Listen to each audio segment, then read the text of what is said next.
Well, I grew up in the church, and Harriet and I met in the church, and so we've known what the compassion of Christ is, but it didn't really come real to me until about 2008.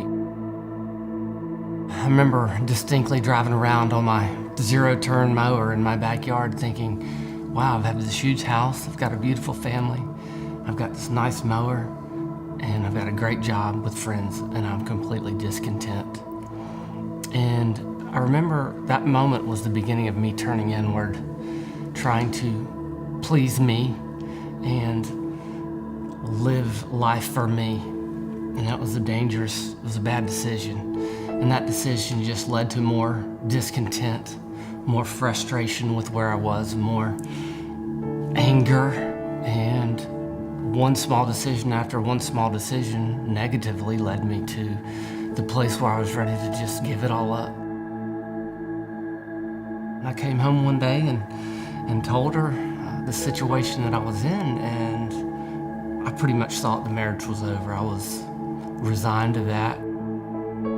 The kids were on the trampoline, jumping and playing, and Jeff was sitting beside me, and it was like an out-of-body experience of, this is my life and this is happening, and I never even saw it coming, and how could this happen to our family? It was heartbreaking. I went inside to give the kids a bath, and I'm sitting there doing what a mother would do, just continuing on with my duties, and I looked at our children, I looked at our home, and I looked at our life that we had built together, and thought, I'm about to lose this. And it was a moment when God came over me and said, you don't have to. And He just helped me to put aside my selfishness and my anger and all of the feelings that I was experiencing, and say, I can help you do this. You just have to trust me. And that was when I walked into the kitchen and I saw Jeff standing there, and I told him that I would fight for him and I would fight for our marriage. It was absolutely an amazing moment when a man takes his wife's heart and he blows it into a million pieces. And she goes in there and she loves her kids. She bathes her kids. She cares for her kids. And she comes out with her heart just obliterated and says, I don't know where you are, but I'm willing to love you through this. I can't put that into words. That unconditional love changed my life. That was God completely moving through me. That was nothing that I came up with on my own.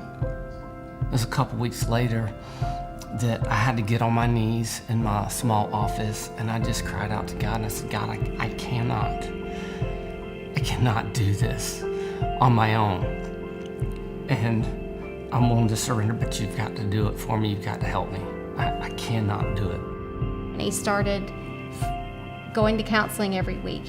We surrounded ourselves with people who cared about us, and we were serving each other when we weren't servable, and loving each other when we weren't lovable, and allowing God to work through us and help us to do things even when we didn't want to, because there were times we didn't want to. Mm-hmm. But when you allow God to work through you, it really can be a beautiful thing. There was a moment when we were probably at the height of our hurt and frustration with each other. I was taking the kids to school one morning, and I drove up to the school, and I parked the car, and I said a quick prayer, God, please, please, please don't let anyone say anything to me, because I can hold it together right now. But as soon as someone says something to me, I know that I'm going to lose it. I'm walking down the sidewalk holding my kid's hand, and I'm trying not to make eye contact with anybody, and then all of a sudden it hit me. How do I know that someone passing me right now is not feeling the same hurt that I'm feeling this morning? And that completely opened my eyes in a new way, so it gave me more compassion for other people. And it's one of the beautiful things about Jesus. He loved them right where they were, regardless of what they've been through, what they've done. Every day, I try to look past the circumstances and the emotions and look to really what's going on in somebody's life and try to project myself into their life and say, where are they? We have to love people right where they are.